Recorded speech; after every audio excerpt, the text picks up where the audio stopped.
As the Packers lose to the Browns yesterday, 13-10. Woof, was it bad. I got a little bit of a Wisconsin football hangover this morning, and I know I am not alone. Lots of reaction rolling in. We will continue getting to that as the show rolls on. But I want to get to our friend Homer, who had some reaction yesterday during the post-game show. Obviously, Homer, frustrated with the fact that the Packers went into that game undefeated, thought that they would leave the game undefeated, thought that the Packers were a far superior team to the Browns, and yet here we are, any given Sunday and whatnot. Let's hear from Homer yesterday on the post-game show about the quarterback Jordan Love. You cannot trust Jordan Love. I don't care if they're paying him $100 million. I don't care how good you think he is, but you cannot trust him.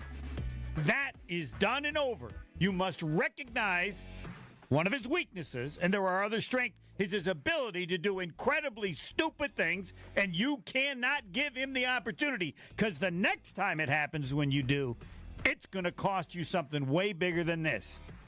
So let's talk about it here on Jen, Gabe, and Chewy. It's sponsored by BetterHelp. Mental health is health. Visit BetterHelp.com/timeout for 10% off your first month of therapy. That's BetterHelp, H-E-L-P. Gabe, do you agree with Homer that you cannot trust Jordan Love? Absolutely not. I am not there yet with Jordan. Now, some of the things Homer said is true. Now, you can't defend the interception he threw yesterday. It's a pretty dumb interception. He put the ball in harm's way. I'm not even more going back to the Lions game in week 1. It was the play before the potential pick six that was called back because of a penalty. That was just, to me, a great play made by the defender. But the play before, we just kind of lobbed it out into the flat, and Anzalone should have picked it off for the Lions, and he just dropped it. Like, those are the decisions. You're going to throw interceptions. Guys are going to make great plays on the ball when it's in the air. That happens throughout the course of a 17-game season. But yesterday was a dumb interception, and he has had the propensity to put the ball into harm's way. But if you don't trust Jordan Love, if you can't trust your quarterback, then it's over. Packers can't win a Super Bowl unless Matt LaFleur, this coaching staff, this team trusts Jordan Love. And I think they still do. But if you don't trust your quarterback, you can't win a Super Bowl. I can't think of any team that did not trust their quarterback and somehow won a Super Bowl in the modern era. Maybe it happened back in the 70s and the 80s and maybe a little bit into the 60s, and maybe it happened then. I have no idea. But in the modern era of football, if you don't trust your quarterback, you can't win the Super Bowl. There's only so much things you can do, because even when Peyton Manning, who was bad in his last year when they won the Super Bowl in Super Bowl 50 for the Denver Broncos, like, Peyton was smart enough to know his limitations, and they trusted him to know how to handle his limitations at that point in his career, and they trusted Peyton Manning. If you can't trust Jordan Love, then it's over. Then it's done. All right, far be it for me to try to bring some nuance into here. I don't think that it is as extreme as you can't trust Jordan Love. I don't think there are any perfect quarterbacks out there, right? You even think about Tom Brady when he was winning all of those titles. What was the criticism of Tom Brady? Well, he's a statue out there. He's not very mobile. He's not going to get you the yards with his feet and all that type of stuff. Obviously, they went on to have an incredible stretch there with the Patriots. Yeah, I don't want to talk about him with the Raiders right now. That's a whole other topic for a whole other day. But my point is this. When you're building a prototypical quarterback, yes, you'd like to have a little of this and a little of this and a little of this, and then you put the recipe together. Jordan is always going to have a little bit of that choke gene. I'm sorry. He just does. And I think that you see it on some of these plays. You saw it yesterday with the interception to Delpit. You saw it in the NFC wildcard game against the Eagles where he threw 3 interceptions in that game. That obviously affected their ability to move on. You saw it in the divisional game against the 49ers in 2024. That was a Greenlaw interception. Heck, you could even make the argument that earlier this year, guys, he threw that pick 6. It was a near pick 6 because there was a penalty that brought it back. But in the game against the Lions, like, there are moments when Jordan either is trying to do too much or is missing something defensively, which I think is what it was yesterday. I don't think he saw Delpit at all. When we heard the explanations about it, they were in man and then they peeled off to zone and you saw the guy sort of fill that window. We heard it. We got it. But I do think that that's part of Jordan Love's makeup. And I would very much like, Gabe, if I'm being honest, as a person who pulls for the Packers, for him to get that out of his system. But at this point in his career, Gabe, I just think you have to live with it. I don't think that it is something. I think that when push comes to shove and the pressure ratchets up, Jordan is one of those guys who is going to make boneheaded plays. But it's not like the interception ended the game. He still got them into field goal range. Like, he bounced back from it. That's why I cannot defend the interception. Can't do it because it was a bad play. There's no way to defend it. Again, they explained it. Jordan said, I got to see him somehow. It was a bad play at an incredibly bad time.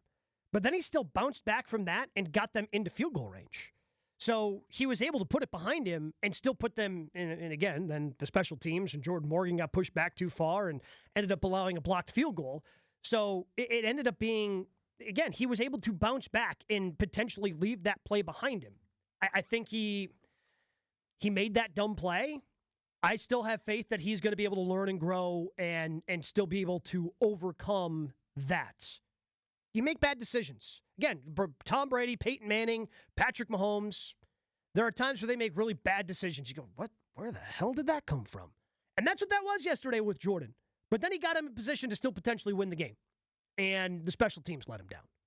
And this would be a completely different conversation had that field goal not been blocked and the Packers win 13-10 instead of them losing 13-10. I guess, again, I want to make sure that we're clear that we're on the same page here. I am not saying we're at the point where you shouldn't trust Jordan Love. I just believe that this is a flaw in his makeup, that this is sort of something that he just sort of deals with, which is the boneheaded plays every now and again. And again, I appreciate to your point that he was able to recover from it. But I also think that, like, I have never gotten the sense from Jordan Love. And look, guys, I'm here to listen. If you think I'm wrong on this, please tell me.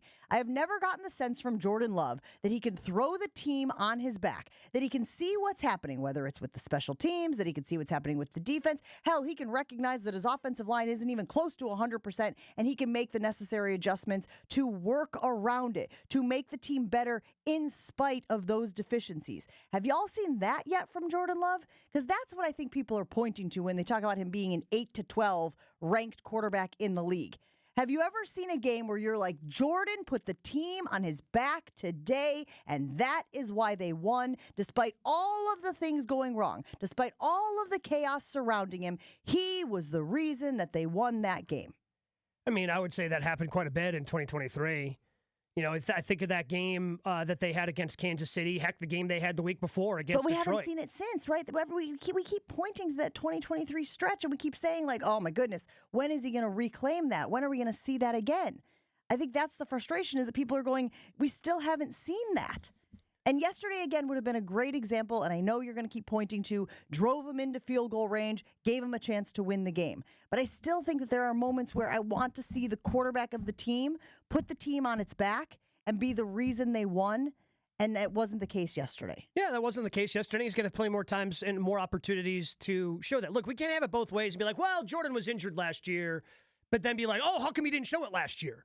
All right? You can't have it both ways. He showed it in flashes and in spurts last year, but because of his injury, the Packers fundamentally changed who they were and became this run-oriented football team because he was injured last year and decided that they wanted to continue to try to do that this season. Now, it hasn't gone as well. Again, going back to a lot of the offensive line deficiencies and not being able to open up anything for Josh Jacobs through the first 3 weeks of the season.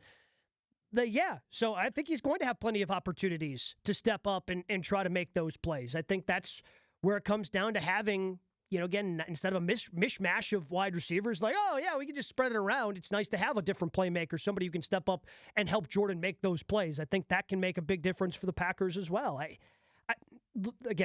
can't defend the interception. It was a bad play at a bad time. But you still trust him. I still trust him. I still think he's going to have a tremendous season. And I think that he is somebody that the Packers are 100% counting on. Because again, if they can't run block for Josh Jacobs, they're going to have to make the pivot the way that they pivoted last year, and they're going to have to trust Jordan even more, getting the ball into the hands of somebody like Matthew Golden, into the hands of somebody like Tucker Kraft. Steve the Homer True said yesterday on the postgame show, you cannot trust Jordan Love. Do you agree? Let's go out to the phones. Jack in Waterford waiting patiently. Good morning, Jack. Do you trust Jordan Love? Yeah, no. You stole my thunder, Jen, when you brought up a bunch of points I was going to bring up about things that he's made. He has no situational awareness. Like the time in the game and where you're located on the field, you can't throw that ball. I mean, if this was third quarter and it was on the 45-yard line, it's a little less risky. But, I mean, it looked like they were trying to lose that football game. Did it not, or is it just me? Like, what can we do right here to get them? Oh, we got to get them a touchdown. Jordan, you throw a terrible pass, you know, inside the 30-yard line at the wrong. There was 3 brown jerseys there. I don't understand how he thought that was an exceptional or acceptable risk, I guess is what I'm saying.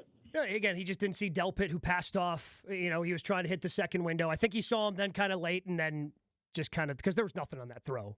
So I think he just kind of got to the point where he was releasing it. And it's like, oh no. And then it kind of happens in slow motion. Again, it's a bad play. But at the same time, when a team's playing man-to-man and it's a quick toss, it's going to be a tight window. Like wherever you're trying to fit that ball into, and Jordan said is the footwork was 1-2, try to get the ball out. That's what the play call is. There's going to be a tight window there. And he just didn't see Delpit there, who had passed off and was kind of a rover on that play. So it's inexcusable. I can't defend it. I don't think anybody can defend it. But that doesn't color my opinion on Jordan Love. If you watch any game, a lot of guys are going to have some inexplicable plays as the season wears along at probably some inopportune times. Go back out to the phone lines. Brandon in Tulsa waiting patiently on the line this morning on Jen, Gabe, and Shuey. Homer says you cannot trust Jordan Love. Do you agree, Brandon in Tulsa? I don't agree fully that you can't trust Jordan. I've seen enough bad quarterback play in the league to know he's not going to be bad 17 weeks out of the year. But here's where I don't trust him or LaFleur quite as much. I mean, you guys remember how angry Aaron Rodgers would get when guys would make mental errors. It was always a story every year. Aaron is ripping this guy in practice, or Aaron is ripping these guys in the game, and he would just give them the most, icy looks. And Josh is well documented on the way he treated guys. But one thing you couldn't define those teams as was inherently sloppy year in and year out. I think the reason why we're seeing so many penalties and such a sloppy team is because Jordan either doesn't know how or isn't interested in holding guys to a certain standard. I don't trust him much as a leader. Like, the QB play is one thing. I don't think Jordan is able to hold the team accountable the way Aaron was, and I don't think LaFleur does either. There's no other reason why this team is this sloppy post-Aaron Rodgers, in my opinion, other than the QB, the leader of the team, can't or won't hold guys accountable. So that's where I don't trust Jordan as far as what he's doing at the QB position. Maybe I'm crazy. I don't know. Appreciate the reaction this morning, Brandon. Let's hear from Matt LaFleur yesterday on the interception, because I think that is going to be a big buzz moment in the game. Obviously, the Packers are in position to win the game. Jordan throws the INT. Here's Matt LaFleur talking about that play.